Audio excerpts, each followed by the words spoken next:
Jika Nagaya itu ahlinya yang 3 orang ini, ya. Kalau saya cuma jagonya gimana cara jalanin proyek, ya. Nah, sebenarnya ada yang ingin saya sampaikan. Jadi,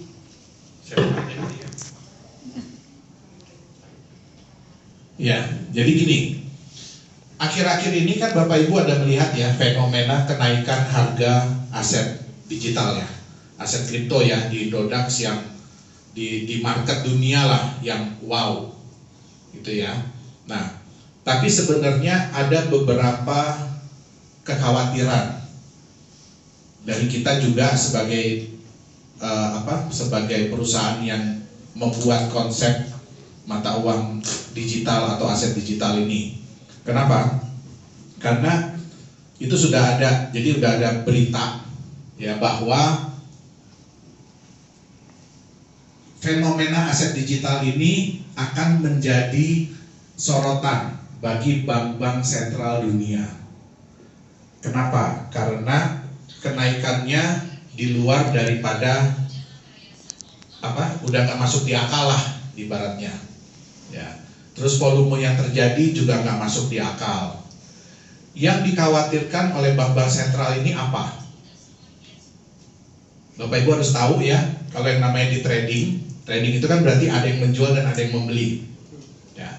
Kalau Bapak Ibu lihat chartnya atau tabelnya dari mata-mata uang kripto ini, ada nggak yang begini?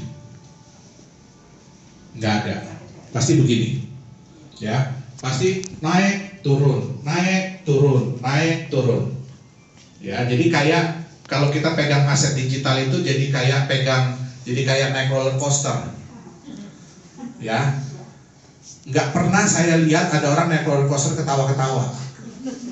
Yang ada teriak-teriak, pingsan banyak. Ya, jadi nggak ada yang ketawa-ketawa naik begituan. Nah, sehingga terjadi apa? Ada kata-kata ini yang sangat menarik saya baca dari The Fed. Ya, jadi Bank Sentralnya Amerika. Jadi Direktur Bank Sentral Amerika bilang, mata uang kripto ini lama-lama bukan lagi menjadi aset, tapi menjadi alat spekulasi. Ya, jadi ibarat kata ya kita tebak-tebakan deh harganya mau naik atau mau turun. Ya, kalau naik semua ketawa, kalau turun nangis, betul nggak? Nah, di Nagaya kami tidak mau bikin aset yang seperti itu. Ya, kami tidak mau bikin aset yang seperti itu.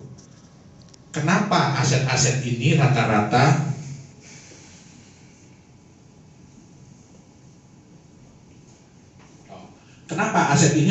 begini, bung naik, terus turun lagi. Kenapa? Karena semua ini, yang pertama ya, semua ini hanya angka digital, betul nggak? Bahkan mother of coin, jadi nenek moyangnya koin kripto itu Bitcoin. Ada yang tahu siapa yang bikin? Nggak ada. Ada yang tahu di mana perusahaannya? Nggak ada. Siapa yang tanggung jawab? Nggak ada. Kalau ada apa-apa, nggak ada tanggung jawab. Bahkan exchanger sekalipun, kalau harganya sudah melantai, ya, kalau harganya sudah melantai, apakah mereka tanggung jawab? Nggak ada. Nah, di Nagaya kami tidak mau seperti itu. Makanya kita selalu bilang Nagaya ini adalah aset masa depan. Ya, bukan aset spekulasi. Beli hari ini, jual sejam kemudian. Yang kedua, ini banyak orang yang hanya ikut-ikutan. Beli aset kripto ini hanya ikut-ikutan. Di Nagaya kami nggak mau seperti itu.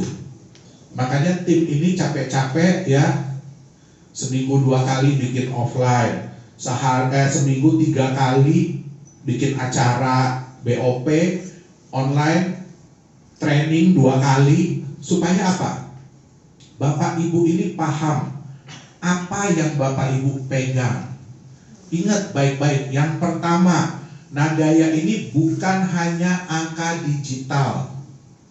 Ya, setiap Nagaya yang Bapak Ibu pegang itu adalah bukti hak atas sejumlah emas. Ingat, jadi jangan samakan kami dengan kripto-kripto yang lain. Ya, walaupun yang Bapak Ibu pegang digital, tapi punya hak atas sejumlah emas. Yang hebatnya, apa hebatnya Nagaya? Emasnya nambah. Emasnya bertambah. Kenapa? Karena kita menjalankan proyek-proyek real. Kebiasaan dari perusahaan-perusahaan lain, cryptocurrency lain, kalau jalanin proyeknya apa? Digital. Nah, kita nggak mau itu, ya. Kalau orang melihat grafik naik begini, happy nggak? Happy ya. Begitu turun begini, Nangis. begitu melantai, Nangis kemos. ya nggak? Di Nagaya, ya. Tadi udah dikasih ilustrasi belum? Kenapa harga Nagaya bisa naik? Ya. Sekarang saya tanya Bapak Ibu. Bapak Ibu pegang sesuatu, ya, nih pegang aqua, pegang apa ini? Oh, ini ada koinnya, ada emasnya, ada coklatnya nih. Maaf ya Bapak Ibu ya, bukan bermaksud menggoda, saya dikasih ini, ya. Bapak Ibu bayangkan ya, kalau Bapak Ibu pegang kotak ini, apa ini ya, plastik ini ya, tapi nggak ada isinya apa-apa. Terus Bapak Ibu, ya, ini begitu masuk, ini kotak harganya naik turun, naik turun, naik turun. Ya, dibandingkan dengan begini, ini Bapak Ibu punya kotak ini, dengan punya kotak ini, di dalamnya ada emas. Terus emasnya bisa bertambah. Siapa yang pegang ini berarti punya hak emas dan emasnya bertambah. Ya, kemudian dapat profit sharing, imbal hasil. Ya, sayang nggak sama kotak ini? Sayang. Sayang ya. Kita udah ada profit sharing berapa kali? 4 kali. Ya, kita udah ada profit sharing 4 kali. Jadi Bapak Ibu udah lihat ya, ada imbal hasilnya. Tambah sayang nggak mana gayanya? Sayang. Sayang. Kalau Bapak Ibu beli di harga $1 kemarin, ada temennya yang nawar $1, apa ia mau dijual? Ingat ya Bapak Ibu ya, ini jumlahnya terbatas. Saya mau, walaupun saya punya kemampuan untuk bikin Nagaya kemarin, tapi saya nggak ada kemampuan untuk menambah jumlah Nagayanya. Ya, kenapa? Karena kita sudah diverifikasi sama pihak Singapura juga bahwa Nagaya ini hanya ada 50 juta. Berapapun proyek yang dijalankan oleh Nagaya, berapapun profit yang dihasilkan, hanya milik yang 50 juta. Jadi bukan berarti kita nambah proyek, kita nambah Nagaya, tidak. Ya. Nah, artinya apa? Hak untuk mendapatkan imbal hasil ini terbatas. Siapa yang punya, dia yang bisa dapat. Oke? Sekarang, ini kalau melihat grafik seperti ini artinya apa? Ada yang mainin, betul nggak? Betul. Ya, ada yang mainin. Di Nagaya perusahaan mainin harganya kayak apa? Ya, kalau ini kan ada yang mainin, ada cukong lah ibaratnya ya. Di Nagaya kita mainin harga kayak apa? Ya. Sekarang kalau kita udah masuk di market, di exchanger, perusahaan bilang gini, tanggal sekian kita akan bagi profit sharing dan nambah emas, ya, dari proyek nomor 1. Sebelum itu harga di market gimana kira-kira harga Nagaya? Naik ya, udah pasti. Betul nggak? Kenapa? Yang pegang dapat. Jadi orang berusaha untuk megang duluan sebelum ada imbal hasil, betul nggak? Ya. Proyek Nagaya apa ya cuma 1? Tidak. Ya, mudah-mudahan dalam waktu dekat kita bisa jual 5 juta Nagaya. Baru ya saya akan mulai proyek kedua. Ya, berarti sebulan 2 kali. Jadi paling tidak 2 kali harga Nagaya pasti naik di market, betul nggak? Kalau kita punya 10 Oh, luar biasa. tiap 3 hari, betul ya? Kalau kita punya 30, Setiap hari. kira-kira harga Nagaya bakalan turun nggak? Nggak bakal. Orang besok-besok udah nggak peduli sama profit sharing. Betul nggak? Kalau harga udah begini, toh lewat tuh, udah lewat gitu. Orang udah nggak peduli sama profit sharing. Tapi yang penting jelas kenapa kita begini. Ya, kalau mau disamakan ya, tapi bukan sama ya, tapi kalau mau disamakan kayak saham. Apakah saham perusahaan itu mencerminkan asetnya? Tidak. Ada satu perusahaan ya, tambang juga, udah wow, waktu dulu harganya sampai puluhan ribu sahamnya, sekarang 50 rupiah. Kenapa? Karena mereka nggak performance. Nah, oke. Bapak Ibu harus hati-hati kalau main di aset digital. Ya, ini contohnya. Ini ada di bursa yang terkenal di Indonesia loh ya. Yang satu ini jelas-jelas dibilang bahwa satu token dia di backup oleh 1 gram emas selama-lamanya. Artinya Bapak Ibu pegang 1 token, ya haknya 1 gram emas, nggak bakalan nambah. Beda mana gaya ya? Tapi begitu masuk di market, dalam hitungan jam harganya melejit sampai 250 juta 1 token. Artinya apa? Yang beli nggak ngerti ini apaan kan? Kalau yang beli ngerti, apa iya dia mau beli 1 gram emas senilai 250 juta? Tapi kejadian. Ini bisa dicari kok di YouTube kok. Beli 100 juta rupiah di harga tokennya 250 juta. Sekarang 800 rupiah. Silahkan dihitung dari 100 juta jadi berapa asetnya. Nah, ini katanya di backup oleh properti. Ya, di backup oleh properti. 1 tokennya di backup properti senilai 100.000 rupiah. Apa iya sekarang ada properti yang harganya 10 juta? Ada nggak? Nggak ada. Dia bilang bisa ditukar. Bisa ditukar. Jadi tokennya balikin ke perusahaan, nanti dikasih propertinya. Ya. Apa iya ada properti 10 juta? Saya tanya. Kalau nggak 2 kali 1 meter. Betul nggak? Itu aja 2 kali 1 meter udah miliaran lu harganya lu sekarang. Itu yang di ujung-ujung ke arah Cikampek lewat lagi itu loh. Ya. Artinya kalau Bapak Ibu mau tuker dengan tanah ini, ya, artinya harus punya berapa puluh ribu koin, betul nggak? Nah, di Nagaya bisa nggak emas ini diambil? Bisa. Berapa minimum untuk ngambil emas? 5 gram. 5 gram. Kita nggak mau bikin susah. Tapi ya jangan bikin susah kami juga. Masa ngambil 1 gram? Aduh, biayanya aja udah mahal banget. Kasihan Bapak Ibu. Tahu dong harga emas 1 gram beda sama 5 gram, betul nggak? Iya. Jadi yang masuk di akal, yang paling memungkinkan ya di 5 gram. Itu dia.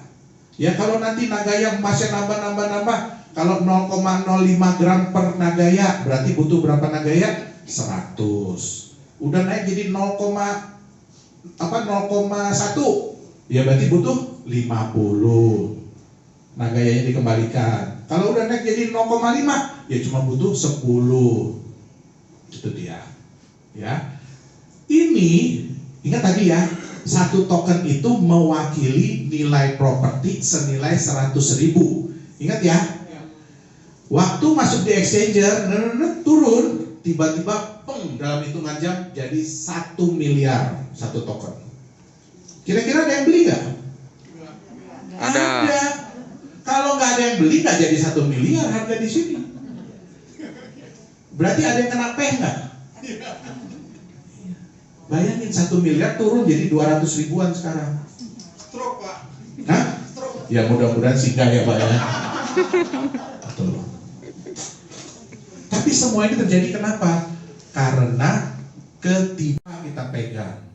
Di Nagaya kami tidak mau Bapak Ibu seperti itu. Sama seperti ini, kami tidak mau nantinya Bapak Ibu, mohon maaf ya, dibodohi sama market. Ya, jangan jual Nagayanya kalau nggak butuh-butuh banget. Pelajari dulu, ya. Kita aja kadang-kadang mau beli barang mikir dulu, betul nggak? Mau jual barang mikir dulu, cari tahu nih harganya berapa ya. Apa iya mobil Mercy harga 1 miliar terus ada orang bilang, ih ini Mercy-nya jelek, jual aja 100 juta gitu. Ya nggak? Ya nggak mungkin. Jadi ingat baik-baik, pelajari baik-baik Nagaya itu apa. Ya, kita tidak mau Nagaya ini jadi apa tadi? Spekulasi, alat spekulasi, nggak mau. Yang kita mau Nagaya ini jadi aset masa depan. Yang Bapak Ibu ya mudah-mudahan ya rezekinya lancar terus, jadi Nagaya nggak perlu dijual, bisa kasih ke anak cucu. Itu dia. Oke? Nah,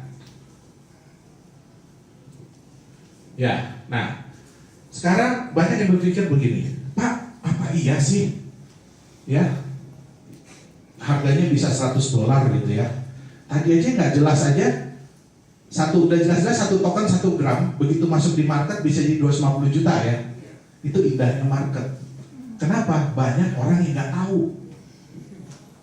Itu dia. Nah, jadi di Nagaya pun nantinya bagi mereka-mereka yang nggak tahu kita udah masuk di market, ya itu bisa kejadian. Begitu. Nah, oke? Jadi semua itu mungkin. Nah, satu. Tadi mungkin udah dibilang ya, prinsip kita dari awal adalah membangun kepercayaan dan nilai. Jadi harga itu kita bangun melalui apa? Legalitas dan transparansi. Ini penting, kepercayaan itu sama dengan harga. Kenapa? Di daerah sini dulu, saya ingat ya, mama saya, papa saya bawa saya ke sini. Ya. Itu ada yang tahu Cubic? Cubic ya? Ya. Itu tahun 85-an deh, 85 deh, ya. Itu bentuknya masih begini Bapak Ibu. Ya. Tahun 85-an, bentuknya itu masih begini. Harganya sehektar, tahu nggak berapa? 100 juta sehektar. Masuk di akal nggak beli beginian 100 juta sehektar? Ini masih bagus ya, ini hutan karet. Cuma saya nggak bisa nyari yang berantakan gitu hutan karetnya ya. Hutan deh, 100 juta sehektar. Bapak Ibu bakal beli nggak waktu itu? Nggak bakal. Sekarang aja udah lihat jadi Cubic begini, makanya bilang bakal beli dulu. Waktu kalau dulu kesini naik mobil aja kita naik Land Cruiser, bukan apa dulu, hardtop. Ya, hardtop. Itu aja sampai loncat-loncat kemana-mana gitu ya. 100 juta, alamak apa iya kan gitu ya. Tapi ada nggak yang beli? Ada. Nah, begitu berkembang jadi begini, kan nggak ada ya dari hutan tiba-tiba langsung jadi Cubic, itu kan nggak ada ya. Betul nggak? Berkembang jadi begini. Orang udah mulai ngelihat ya, oh iya ya. Tapi mungkin nggak bisa dapat 100 juta lagi sehektar. Udah mulai begini, ini sama ya. Udah mulai begini, masih bisa nggak dapat di harga ini? Enggak. Nggak mungkin. Apalagi udah begini ya. Wih. Ada yang tahu berapa harga di sekitaran Cubic sekarang sehektar? 180 miliar, nggak pakai nego. Seandainya kita bisa balik ke sini, betul nggak?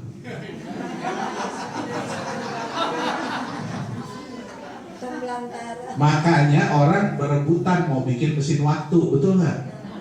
Iya.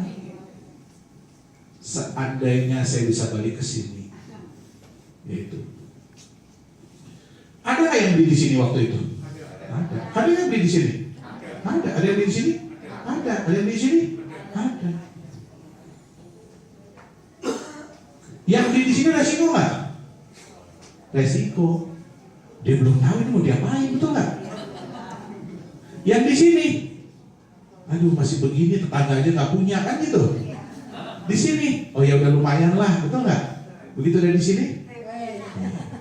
Berarti semakin tinggi kepercayaan terhadap area atau barang itu, harganya semakin tinggi. Sama dengan harganya, betul nggak?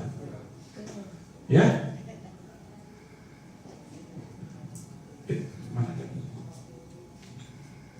Nih ya, saya kasih lihat ke Bapak Ibu ya. Sorry, ini aja. Pentingnya waktu, time is money. Orang bilang time is money ya. Betul Bapak Ibu. Ya. Bapak Ibu tahu ini ya? Ini tahu ya? Ashton Kutcher, artis. Ya. Dia itu investasi $500.000 di tahun 2011. Ya. Nah, tahun 2020 yang $500.000 ini jadi $100 juta. Pengen nggak kayak gini? Pengen. Peter Thiel $500.000 tahun 2004. Tahun 2020 1,2 miliar. Ya. Eduardo Saverin tahun 2000 ini 2004 akhir, ini 2004 awal. $30.000. Lihat yang lebih kecil ya. Jauh kan lebih kecil ya. Gedean mana ini yang lain? Gedean ini ya. Dengan modal lebih kecil, hasilnya lebih besar, betul nggak? Sama-sama tahun 2004, bedanya ini akhir, ini awal. Ya. St. Francis High School, $24.000 tahun 2011 jadi $24 juta tahun 2020. Kita lihat di mana mereka invest. Ya, ini 200 kali, 2.400 kali, 290.000 kali, 1.000 kali. Uber, tahu Uber dong?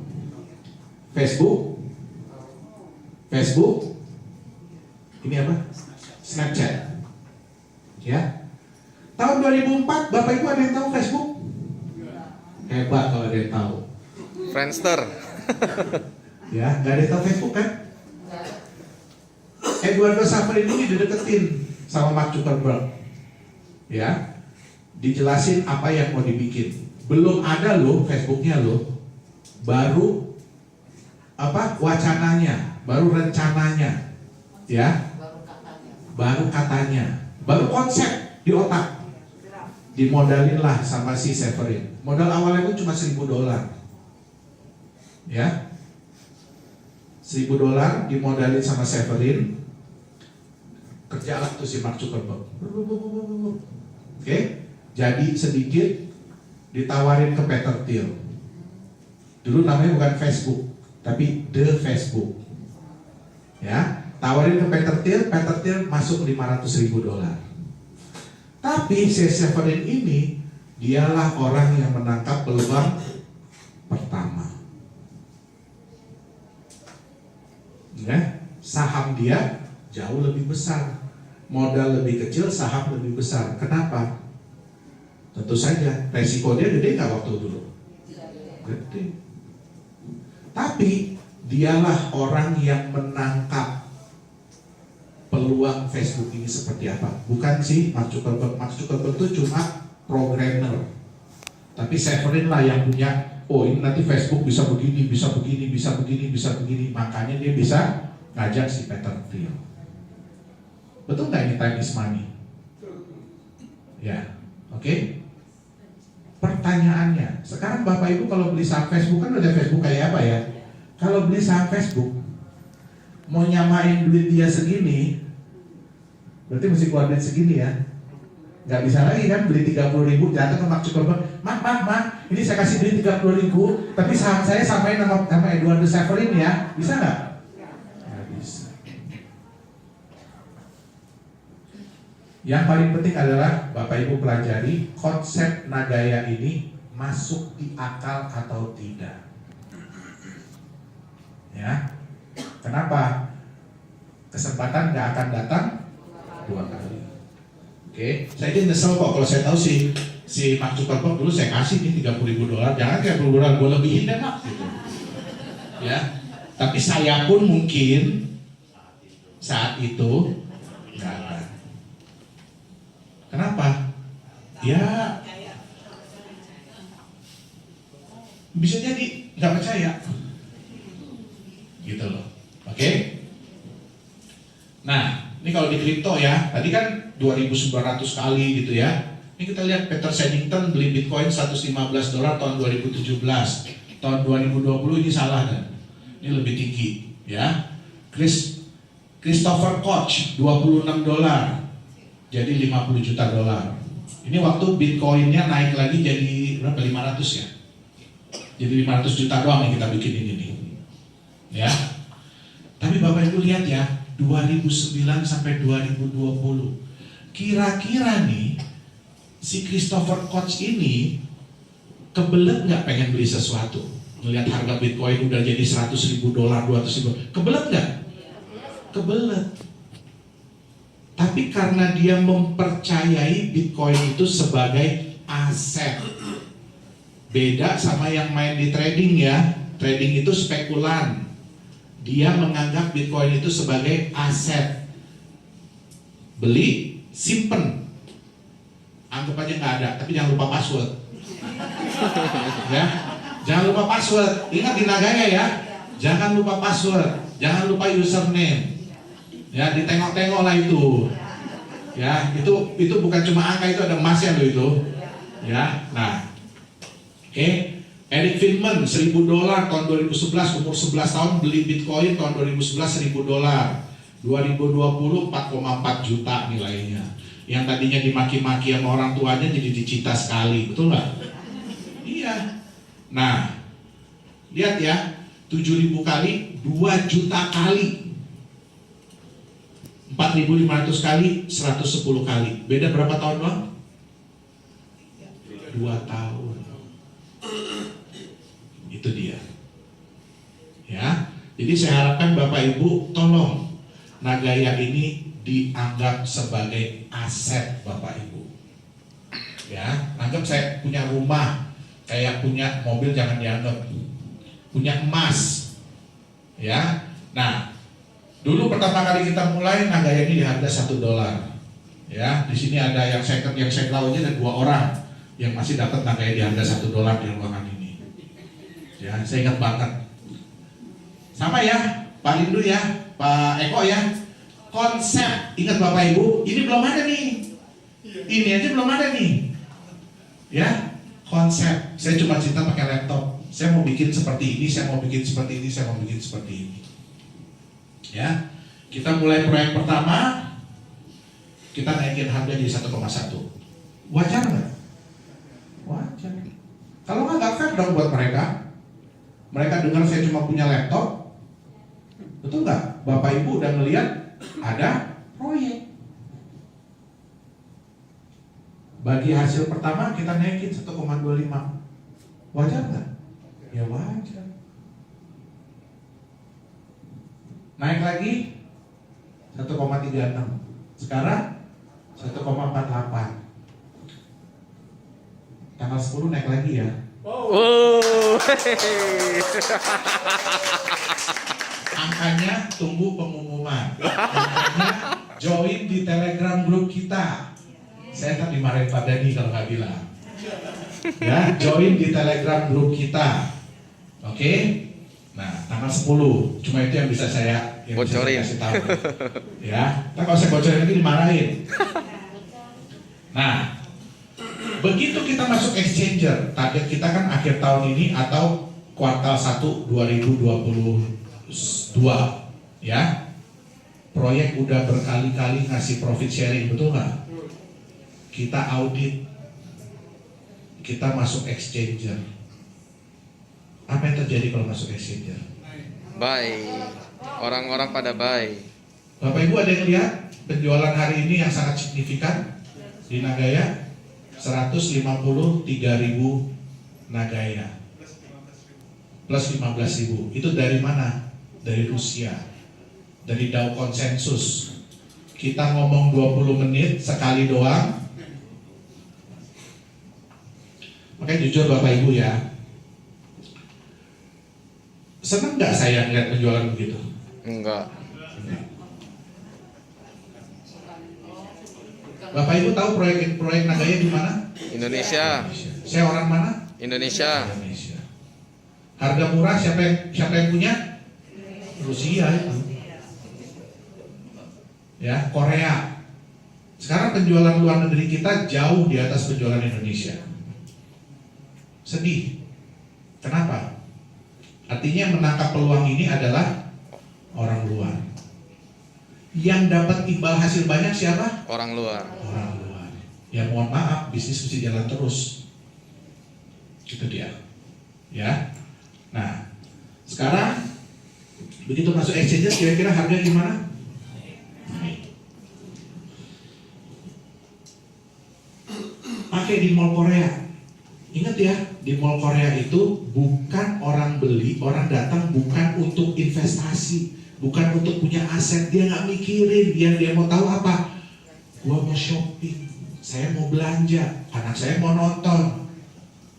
Untuk bisa melakukan itu, mereka harus beli Nagaya dulu. Bapak Ibu tahu ya, kalau kan ada beberapa food court ya yang mesti isi dulu kartu gitu ya, yang mirip lah, tapi belinya Nagaya.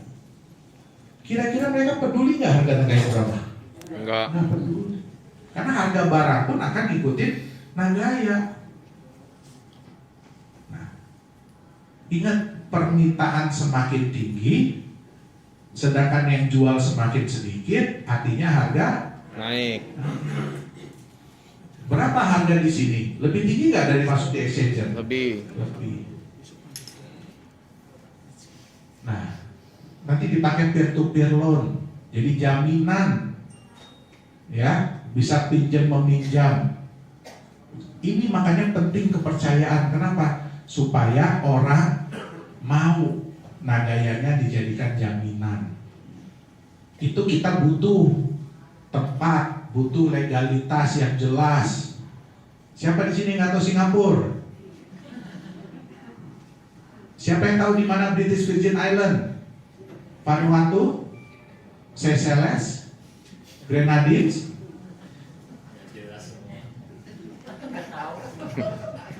Rata-rata koin dari situ Bapak Ibu ya. Oke. Nah, $100 bisa nggak Nagaya lebih dari $100? Bisa. Jadi pertanyaannya adalah bukan kapan saya beli Nagaya, di harga berapa Bapak Ibu mau beli Nagayanya? Sekarang. Ya. Nah, ini penting ya. Bapak Ibu mau memiliki Nagaya dulu, terus sama-sama kita buktikan harga naik ke $100, happy gak? Happy. Atau mau nunggu dulu harganya udah $100, baru saya percaya, saya beli Nagaya. Kembali kepada masing-masing.